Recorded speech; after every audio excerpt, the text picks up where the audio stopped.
ஒரு அழகான பசுமை நிறைந்த கிராமம். அந்த கிராமத்தின் அருகே ஒரு சிறிய பச்சை டிராகன் வாழ்ந்து வந்தது. அந்த டிராகன் எப்படி இருந்தது தெரியுமா? மின்னும் பச்சை தோல், குட்டி குட்டி இறக்கைகள், பறக்க மட்டும் போதும் நீளமான வால். ஆட்டினா குழந்தைகள் சிரிப்பார்கள். பெரிய பெரிய கருணை கண்கள். பார்த்தாலே ஐயோ கியூட். தீ ஊதும் சக்தி இருந்தாலும் பயமா? இல்லையே. அது ரொம்ப நல்ல டிராகன். அதே கிராமத்தில் ஒரு சின்ன பெண் இருந்தாள். அவளுக்கு அம்மா இல்லை, அப்பா இல்லை, உறவினர்களும் இல்லை. ஆனா அவள் ஒருபோதும் சோகமா இருக்கல. ஏன் தெரியுமா? அவளுக்கு ஒரு சூப்பர் நண்பன் இருந்தான். அந்த மோன்ஸு பச்ச டிராகன் இருவரும் சேர்ந்து ஊர் ஊரா போனாங்க, சிரிச்சாங்க, பாடினாங்க.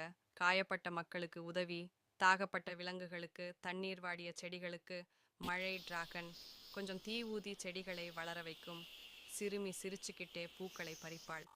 இதையெல்லாம் மேலிருந்து பார்த்து கொண்டிருந்த கடவுள், அடடா, இவங்க நட்பு ரொம்ப அழகா இருக்கே என்று நினைத்தார். அப்புறம் ஒரு யோசனை, இந்த நட்பு எவ்வளவு வலிமைன்னு ஒரு சின்ன சோதனை பண்ணலாமே. அந்த நாளிலிருந்து உணவு குறைவு, தண்ணீர் குறைவு இருவருக்கும் போதவே இல்லை. நாள் போக நாள் சிறுமி சோர்வாக, டிராகன் மெலிந்து சிறுமி நினைத்தாள், என் நண்பன் பெரியவன், அவனுக்கு நிறைய சாப்பாடு வேணும். அவள் என்ன செய்தாள் தெரியுமா? தன் உணவை சாப்பிடாம டிராகன் இடத்துல வச்சிட்டாள். பூப், கடவுள் அந்த உணவை மறைய செய்தார். அதே நேரத்தில் டிராகன் நினைத்தது, என் தோழி சின்ன குழந்தை, அவளுக்கு சாப்பாடு முக்கியம்.